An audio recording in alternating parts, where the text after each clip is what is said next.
ஆண்டு கால சங்கல்பத்தின் விளைவாக அயோத்தி கோயிலில் கொடியேற்றும் தருணம் வாய்த்து இருக்கிறது. जिसकी अग्नि 500 वर्ष तक प्रज्वलित रही.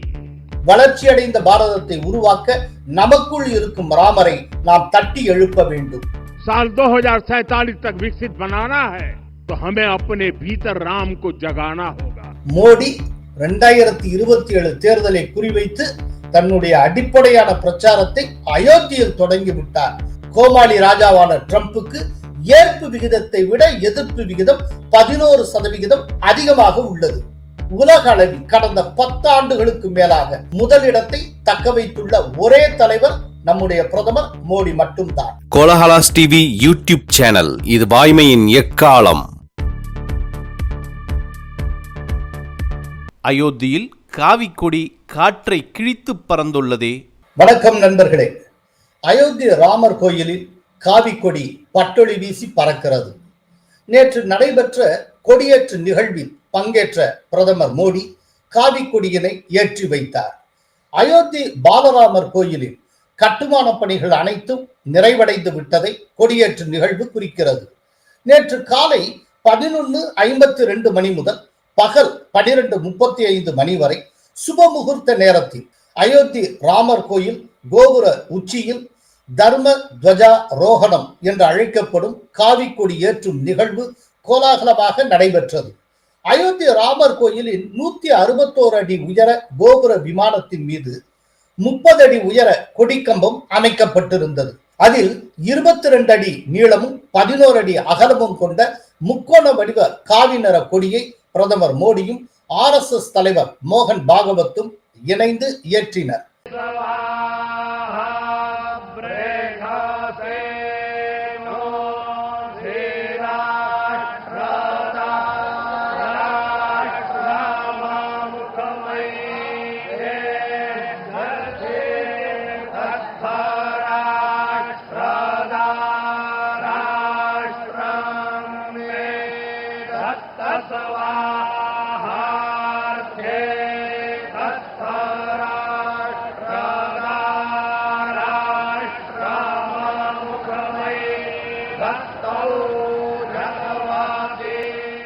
அகமதாபாத்தை சேர்ந்த ஒரு பாராசூட் நிபுணர் இயற்கை இடர்களை தாங்கும் வகையில் கொடியை வடிவமைத்திருந்தார்.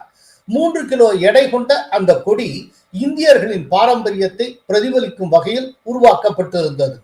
காவி நிற கொடியில் ஸ்ரீராமர் பிறந்த சூரிய வம்சத்தை குறிக்கும் வகையில் சூரியன் உருவமும் ஓம் என்கிற ஓங்கார எழுத்தும் கோவிதாரா மரமும் கொடியில் பொறிக்கப்பட்டுள்ளன. கொடியேற்றிய பின் பிரதமர் மோடி உரை நிகழ்த்தினார். அவர் என்ன பேசினார் என்பதை பார்ப்போம். பகவான் ஸ்ரீராமர் தனது வாழ்க்கை பயணத்தை தொடங்கியது அயோத்தி நகரத்தில். இது ஒரு புனித பூமி. சமூகத்தின் வலிமை மற்றும் மதிப்புகள் மூலம் ஒரு மனிதர் எவ்வாறு மரியாதா புருஷ உத்தமராக உயர்கிறார் என்பதை உலகுக்கு காட்டியது அயோத்தி. ஸ்ரீராமர் அயோத்தியை விட்டு வனவாசம் போன போது அவர் ஒரு இளவரசர். அயோத்திக்கு திரும்பிய போது மரியாதா புருஷர். उसके संस्कारों से पुरुषोत्तम बनता है. जब श्री राम अयोध्या से वनवास को गए तो वे युवराज राम थे, लेकिन जब लौटे तो मर्यादा पुरुषोत्तम बन करके आए. இன்று இந்தியா மட்டுமின்றி ஒட்டுமொத்த உலகமும் ராமமயமாக மாறி வருகிறது. ஒவ்வொரு ராம பக்தரின் இதயத்திலும் சொல்ல முடியாத திருப்தி நிலவுகிறது. பல நூற்றாண்டு காயங்கள் ஆறி வருகின்றன. பல நூற்றாண்டு வேதனைகள் முடிவுக்கு வந்துள்ளன. நீண்ட கால கனவுகள் நிறைவேறி வருகின்றன. हर राम भक्त के हृदय में अद्वितीय संतोष है, असीम कृतज्ञता है, अपार अलौकिक आनंद है. सदियों के घाव भर रहे हैं. सदियों की वेदना आज विराम पा रही है. सदियों का संकल्प आज सिद्धि को प्राप्त हो रहा है. இந்த கொடி சாதாரண கொடி அல்ல. இது இந்திய நாகரிகத்தின் மறுமலர்ச்சியின் சின்னம். இந்த கொடியில் உள்ள காவி நிறமும் சூரிய வம்சத்தின் குறியீடும் ஓம் எனும் எழுத்தும் கோவிதாரா மரமும் ராமராஜ்யத்தின் புகழை பறைசாற்றுகின்றன. ये धर्म ध्वजा केवल एक ध्वजा नहीं, ये भारतीय सभ्यता के पुनर्जागरण का ध्वज है। इसका भगवा रंग, इस पर रचित सूर्य वंश की ख्याति, वर्णित ओम शब्द और अंकित कोविदार वृक्ष राम राज्य की कीर्ति को प्रतिरूपित करता है। இந்த கொடி ராமபிரானின் லட்சியங்களை உள்ளடக்கியது. சத்தியம் மற்றும் தர்மத்தின் வெற்றியை சித்தரிக்கிறது. இந்த கொடி வெற்றியையும் போராட்ட கதையையும் குறிக்கிறது. இது பல நூற்றாண்டுகளின் விடாமுயற்சிக்கு சாட்சியாக திகழ்கிறது.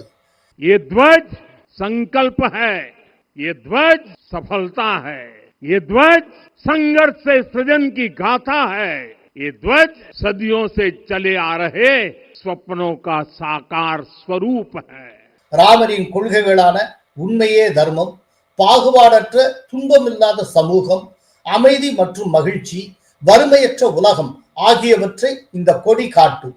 ये धर्म ध्वज प्रभु राम के आदर्शों और सिद्धांतों का उद्घोष करेगा. ये धर्म ध्वज आह्वान करेगा सत्यमेव जयते. ये धर्म ध्वज हमें संकल्पित करेगा जहां गरीबी न हो, कोई दुखी या लाचार न हो. 500 ஆண்டுகால சங்கல்பத்தின் விளைவாக அயோத்தி கோயிலில் கொடியேற்றும் தருணம் வாய்த்திருக்கிறது. இது ஒரு தீர்மானம், இது ஒரு வெற்றி. आज उस यज्ञ की पूर्णाहुति है जिसकी अग्नि 500 वर्ष तक प्रज्वलित रही. வர இருக்கும் ஆயிரக்கணக்கான நூற்றாண்டுகளுக்கு பகவான் ராமரின் மதிப்புகளை இந்த கொடி பறைசாற்றும். ஒருவரால் கோயிலுக்குள் வர முடியாவிட்டாலும் அவர் வெளியில் இருந்தவாறு கோயில் கொடியை வணங்கினாலே போதும், கோயிலுக்கு வந்ததன் பலனை அவர்கள் பெறுவார்கள் என்கின்றன நம்முடைய புராணங்கள். साथियों, हमारे ग्रंथों में कहा गया है आरोपितम ध्वजम दृष्ट्वा ये अभिनंदनित धार्मिकाः ते अपि सर्वे प्रमुच्यते महापातक कोटि भी. यानी जो लोग किसी कारण मंदिर नहीं आ पाते और दूर से मंदिर के ध्वज को प्रणाम कर लेते हैं, उन्हें भी उतना ही पुण्य मिल जाता है. தொலைதூரத்திலிருந்து பார்க்கும்போது இந்த கொடி ராமர் பிறந்த இடத்தை குறிக்கும். அதோடு ராமரின் கட்டளைகளையும் உத்வேகங்களையும் நமக்கு நினைவுபடுத்தும். ये धर्म ध्वज भी दूर से ही राम लला की जन्मभूमि के दर्शन कराएगा और युगों युगों तक प्रभु श्री राम के आदेशों और प्रेरणाओं को मानव मात्र तक पहुंचाएगा. ராமருக்கு முக்கியம் பக்திதான், பரம்பரை அல்ல. அவர் ஒத்துழைப்பை மதிக்கிறார், அதிகாரத்தை அல்ல. தற்போது நாம் இதே மனப்பான்மையுடன் முன்னேறி வருகிறோம். साथियों, हम सब जानते हैं हमारे राम भेद से नहीं भाव से जुड़ते हैं. उनके लिए व्यक्ति का कुल नहीं, उसकी भक्ति महत्वपूर्ण है. उन्हें वंश नहीं, मूल्य प्रिय है. उन्हें शक्ति नहीं, सहयोग महान लगता है. आज हम भी उसी भावना से आगे बढ़ रहे हैं. ராமர் கோயில் திறக்கப்பட்டதிலிருந்து சுமார் 45 கோடி பக்தர்கள் அயோத்திக்கு வருகை தந்துள்ளனர். இதனால் இந்த பகுதியில் குறிப்பிடத்தக்க பொருளாதார மாற்றம் ஏற்பட்டிருக்கிறது. சுதந்திரம் அடைந்து 70 ஆண்டுகளுக்கு பிறகு 11வது பெரிய பொருளாதாரமாக இருந்த இந்தியா தற்போது 5வது பெரிய பொருளாதாரமாக மாறியிருக்கிறது. 3வது பெரிய பொருளாதாரமாக மாறும் நாள் வெகு தொலைவில் இல்லை. और वो दिन दूर नहीं जब भारत विश्व की तीसरी सबसे बड़ी अर्थव्यवस्था भी बन जाएगा. கடந்த 11 ஆண்டுகளில் பெண்கள், தலித்துகள், பிற்படுத்தப்பட்ட வகுப்பினர், மிகவும் பிற்படுத்தப்பட்ட வகுப்பினர், பழங்குடியினர், விவசாயிகள், தொழிலாளர்கள், இளைஞர்கள் என சமூகத்தின் ஒவ்வொரு பிரிவினரும் வளர்ச்சியின் மையத்துக்கு கொண்டு வரப்பட்டுள்ளனர். पिछले 11 वर्षों में महिला, दलित, पिछड़े, अति पिछड़े, आदिवासी, वंचित, किसान, श्रमिक, युवा, हर वर्ग को विकास के केंद्र में रखा गया है. 2047 இந்தியா தனது சுதந்திர தினத்தின் 100வது ஆண்டை கொண்டாட உள்ளது. அதற்குள் நாம் வளர்ச்சி அடைந்த இந்தியாவை கட்டமைக்க வேண்டும். அடுத்த 1000 ஆண்டுகளுக்கு இந்தியாவின் அடித்தளத்தை நாம் வலுப்படுத்த வேண்டும். 2047 जब देश आजादी के 100 साल मनाएगा, हमें 2047 तक विकसित भारत का निर्माण करना ही होगा। साथियों, कि हमें आने वाले 1000 वर्षों के लिए भारत की नींव मजबूत करनी है। நிகழ்காலத்தை பற்றி மட்டுமே சிந்திப்பவர்கள் எதிர்கால சந்ததியினருக்கு அநீதி இழைக்கிறார்கள். நாம் இல்லாத கடந்த காலத்திலும் இந்த நாடு இருந்தது, நாம் இல்லாத எதிர்காலத்திலும் இந்த நாடு இருக்கும். எனவே நாம் நிகழ்காலம் மற்றும் எதிர்காலம் இரண்டையும் பற்றி ஒருங்கே சிந்திக்க வேண்டும். हम जब नहीं थे ये देश तब भी था, जब हम नहीं रहेंगे ये देश तब भी रहेगा। हम एक जीवंत समाज है, हमें दूरदृष्टि के साथ ही काम करना होगा। அதை ராமரிடமிருந்து கற்றுக்கொள்ள வேண்டும். அவரது ஆளுமையை புரிந்து கொள்ள வேண்டும். அவரது நடத்தையை உள்வாங்கிக் கொள்ள வேண்டும். நாம் ஒரு துடிப்பான சமூகம். நாம் தொலைநோக்கு பார்வையுடன் செயல்பட வேண்டும். வர இருக்கும் 10 ஆண்டுகளையும் நூற்றாண்டுகளையும் மனதில் கொள்ள வேண்டும். ராமர் என்பது ஒரு நபர் அல்ல, அவர் ஒரு மதிப்பு. राम यानी आदर्श, राम यानी मर्यादा, राम यानी जीवन का सर्वोच्च चरित्र, राम यानी सत्य और पराक्रम का संगम, राम यानी धर्म और क्षमा का दरिया, राम यानी ज्ञान और विवेक की पराकाष्ठा। राम एक मूल्य है, एक मर्यादा है, एक दिशा है। 2047க்குள் வளர்ச்சியடைந்த பாரதத்தை உருவாக்க நமக்குள் இருக்கும் ராமரை நாம் தட்டி எழுப்ப வேண்டும். அதற்கான தீர்மானத்துக்கு இந்த நாளை விட சிறந்த நாள் வேறு எதுவும் இருக்க முடியாது. अगर भारत को साल 2047 तक विकसित बनाना है, अगर समाज को सामर्थ्यवान बनाना है, तो हमें अपने भीतर राम को जगाना होगा। நாம் நமது அடையாளத்தையே இழக்கும் போது நம்மையே இழந்து விடுகிறோம். நாடு முன்னேற வேண்டுமானால் அது அதன் பாரம்பரியத்தை பற்றி பெருமை கொள்ள வேண்டும். அடிமை மனநிலையிலிருந்து முழுமையாக விடுபட வேண்டும். कि जब हम अपनी पहचान भूलते हैं तो हम स्वयं को खो देते हैं। और इसलिए मैं कहता हूं, देश को आगे बढ़ना है तो अपनी विरासत पर गर्व करना होगा। साथियों, अपनी विरासत पर गर्व के साथ साथ गुलामी की मानसिकता से पूरी तरह मुक्ति। 190 ஆண்டுகளுக்கு முன்பு 1835ஆம் ஆண்டு மெக்காலே என்கிற ஆங்கிலேயர் இந்தியாவை அதன் வேர்களிலிருந்து பிடுங்குவதற்கான விதைகளை விதைத்தார். இந்தியாவில் அடிமைத்தனத்துக்கு அடித்தளமிட்டார் மெக்காலே. 190 साल पहले साल 1835 में 1835 में मैकाले नाम के एक अंग्रेज ने भारत को अपनी जड़ों से उखाड़ने के बीज बोए थे। मैकाले ने भारत में मानसिक गुलामी की नींव रखी। இன்னும் 10 ஆண்டுகளில் அந்த மோசமான நிகழ்வு 200 ஆண்டுகளை நிறைவு செய்யும். எனவே அடுத்த 10 ஆண்டுகளுக்கு இந்தியாவை அடிமைத்தன மனநிலையிலிருந்து விடுவிப்பதை இலக்காக கொண்டு நாம் முன்னேற வேண்டும். 10 साल बाद यानी 2035 में उस अपवित्र घटना को 200 वर्ष पूरे हो रहे हैं। आने वाले 10 वर्षों तक कि भारत को गुलामी की मानसिकता से मुक्त करके रहेंगे। ஜனநாயகத்தை வெளிநாடுகளிடமிருந்துதான் இந்தியா கற்றுக்கொண்டது என்கிற கருத்து தவறானது. உண்மையில் இந்தியாவே ஜனநாயகத்தின் பிறப்பிடம். அது நமது மரபணுவில் இயல்பாகவே உள்ளது. भारत लोकतंत्र की जननी है, मदर ऑफ डेमोक्रेसी है। लोकतंत्र हमारे डीएनए में है। தமிழகத்தில் உத்தரமேரூரில் கிடைத்துள்ள 1000 ஆண்டு பழமையான கல்வெட்டு அந்த காலத்தில் தங்கள் ஆட்சியாளர்களை மக்கள் எவ்வாறு தேர்ந்தெடுத்தனர், எவ்வாறு ஜனநாயக ரீதியில் ஆட்சி நடத்தப்பட்டது என்பதை கூறுகிறது. साथियों, अगर आप तमिलनाडु जाएंगे तो तमिलनाडु के उत्तरी हिस्से में उत्तीर मेरूर गांव है। वहां हजारों वर्ष पहले का एक शिलालेख है। उसमें बताया गया है कि उस कालखंड में भी कैसे लोकतांत्रिक तरीके से शासन व्यवस्था चलती थी, लोग कैसे सरकार चुनते थे। लेकिन हमारे यहां तो मैग्ना कार्टा की प्रशंसा का ही चलन रहा। ராமர் கோயில் கட்டுமானத்தில் பங்களிப்பு வழங்கிய அனைவருக்கும் என்னுடைய நன்றியை தெரிவித்துக் கொள்கிறேன். ராமர் கோயில் கட்டுமான பணியில் ஈடுபட்ட ஒவ்வொரு தொழிலாளி, கைவினைஞர், கட்டடக் கலைஞர் என அனைவரையும் நான் வாழ்த்துகிறேன் என்று பேசினார் மோடி. मैं राम मंदिर के निर्माण से जुड़े हर श्रमवीर, हर कारीगर, हर योजनाकार, हर वास्तुकार सभी का अभिनंदन करता हूं. இந்த நிகழ்வில் பிரதமர் மோடியுடன் உத்தரப்பிரதேச ஆளுநர் ஆனந்திபென் பட்டேல், முதல்வர் யோகி ஆதித்யநாத் ஆகியோரும் பங்கேற்றனர். இந்த நிகழ்வில் சிறப்பு விருந்தினராக சோபன் பத்ராவை சேர்ந்த பழங்குடியின சமூகத்தின் பிரதிநிதிகள், பாபர் மசூதி வழக்கின் மனுதாரர்களில் ஒருவரான ஷாஷிம் அன்சாரியின் மகன் இக்பால் அன்சாரி ஆகியோர் பங்கேற்றனர். கோயில் அறக்கட்டளையின் அழைப்பின் பேரில் நிகழ்ச்சியில் பங்கேற்ற அவர்களுக்கு நகரின் பல்வேறு இடங்களில் அனைத்து அடிப்படை வசதிகளுடன் கூடிய தங்குமிடங்கள் ஏற்பாடு செய்யப்பட்டிருந்தன. அயோத்தி நகர மேயர் கிரீஷ்பதி திரிபாதி அளித்த பேட்டியில், வனவாசிகளுடன் ராமர் 14 ஆண்டுகள் கழித்தார். அந்த வகையில் வரலாற்று தருணத்தின் ஒரு பகுதியாக இருப்பது தங்களுக்கு ஆசீர்வாதம் என்று விருந்தினர்கள் கூறினர் என்று கூறினார்.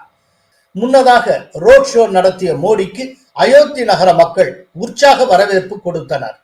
இப்போது நடந்து முடிந்திருக்கிற இந்த காவி கொடி ஏற்று நிகழ்வு எதை குறிக்கிறது அப்படின்னா, சடங்குகள் ரீதியாக பார்த்தால் இது அயோத்தியில அனைத்து கட்டுமான பணிகளும் முடிந்து விட்டன என்பதை கூறுகிறது.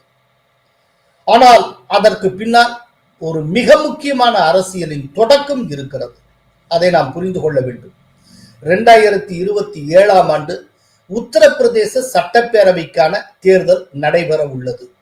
அந்த சூழ்நிலையில் 2025 கடைசியில் ராமர் கோயிலில் காவிக்கொடி பறக்க விடப்பட்டிருக்கிறது. இந்த நிகழ்வுல மோடியுடன் RSS தலைவர் மோகன் பாகவத்தும் கலந்து கொண்டிருக்கிறார். அது ஒரு முக்கியமான செய்தி. இந்த நிகழ்வு நடந்த அந்த நாளிலிருந்தே உத்தரப்பிரதேச சட்டப்பேரவை தேர்தலுக்கான பிரச்சாரம் தொடங்கிவிட்டது என்று புரிந்து கொள்ளலாம். அதிலிருந்து கரெக்டா மோடி 2027 தேர்தலை குறிவைத்து தன்னுடைய அடிப்படையான பிரச்சாரத்தை அயோத்தியில் தொடங்கிவிட்டார் என்று நாம் எடுத்துக்கொள்ளலாம். அதில் தவறில்லை. ஏன்னா தேர்தல் பிரச்சாரத்துக்கு தேவையான பல எலிமெண்ட்ஸ் அவருடைய உரையில் இடம்பெற்றிருக்கிறது. குறிப்பா பொருளாதார வளர்ச்சி பற்றி அவர் கூறியிருப்பது, அயோத்தியில் ராமர் கோயில் கட்டப்பட்டதற்கு பிறகு ஏற்பட்டிருக்கும் அயோத்தி சார்ந்த பொருளாதாரம் குறித்து அவர் பேசியிருப்பது, இவையெல்லாம் வரப்போகிற தேர்தல் பிரச்சாரத்துக்கான அடிப்படை கருக்களாகும். சோ இது யூபி அரசியலை பொறுத்தளவுல இந்த நிகழ்வு மிக முக்கியமான திருப்பம். இந்த நிகழ்வில் யோகி ஆதித்யநாத் கலந்து கொண்டிருக்கிறார். அதே போல பழங்குடியினர் கலந்து கொண்டிருக்கிறார்கள், பழங்குடியின தலைவர்கள் கலந்து கொண்டிருக்கிறார்கள். அதோடு மட்டுமல்ல, பாபர் மஸ்ஜித் அந்த வழக்குல ஒரு தரப்பினராக இருந்தவருடைய மகன் இதுல பங்கேற்றிருக்கிறார். சோ ஒரு இன்க்ளூசிவா பழங்குடியினர், முஸ்லிம்ஸ் எல்லாரையும் உள்ளடக்கிய ஒரு நிகழ்வாக அயோத்தியில் காவி கொடியேற்று நிகழ்வு நடந்திருக்கிறது. அயோத்தி கோயில்ல நடக்கிற ஒரு நிகழ்வு. அங்க அத்தனை கட்டுமான பணிகளும் முடிந்து விட்டதுக்கு அறிகுறியா அங்க கொடிமரத்துல கொடியேற்றிருக்காங்க. இதுல எதுக்கு அன்சாரி கலந்து கொள்ள வேண்டும்? இக்பால் அன்சாரிக்கு இங்க என்ன வேலை அப்படின்னா, அதுக்கு பின்னால இருக்கிற பொலிட்டிக்கல் மெசேஜை நாம் புரிந்து கொள்ளலாம். இன்றைக்கு யூபியில ரொம்ப முக்கியமான கட்சியாக களமாடி கொண்டிருப்பது சமாஜ்வாதி. இந்த சமாஜ்வாதி கட்சியினுடைய ஒரு பொலிட்டிக்கல் ரீச் அவுட் அப்படிங்கிறது 2 சமூகங்கள் சார்ந்தது. ஒன்னு யாதவ், இன்னொன்னு முஸ்லிம்ஸ். ஒய் அண்ட் எம், இதுதான். இல்லாட்டி எம் அண்ட் ஒய், மை அப்படின்னு வச்சுக்கலாம். இப்போ மோடி என்ன செய்கிறார் அப்படின்னா, அவங்க முஸ்லிம்ஸை வச்சுதான் பண்றாங்கன்னா அதே முஸ்லிம்ஸை இந்த நிகழ்வுக்கு அழைக்கிறார்.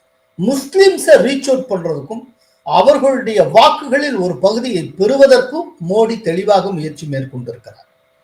இப்ப இத அவர் தன்னுடைய ஒரு பொலிட்டிக்கல் மீட்டிங்ல இந்த விதமான அரேஞ்ச்மெண்ட்ஸ் பண்ணியிருந்தால், இப்ப அன்சாரியோ மற்றவங்களோ கூப்பிட்டிருந்தால் கூட நாம இதை ரொம்ப இயல்பான போக்குல எடுத்துட்டு இருக்கலாம். ஏன்னா இவர் எல்லோருக்கும் பிரதமர் அதனால அழைக்கிறார் அப்படின்னு. ஆனா அயோத்தி கோயில்ல, கோயில் பிரிமிசஸுக்குள்ள முழுக்க 100% கோயில் சார்ந்த ஒரு நிகழ்வுல பாபர் மசூதி வழக்குல பங்கேற்ற ஒரு தரப்பின் பிரதிநிதியான ஒரு இஸ்லாமிய பிரதிநிதியை ஏன் இங்க அழைக்கிறார் அப்படிங்கிறது ரொம்ப முக்கியமான கேள்வி.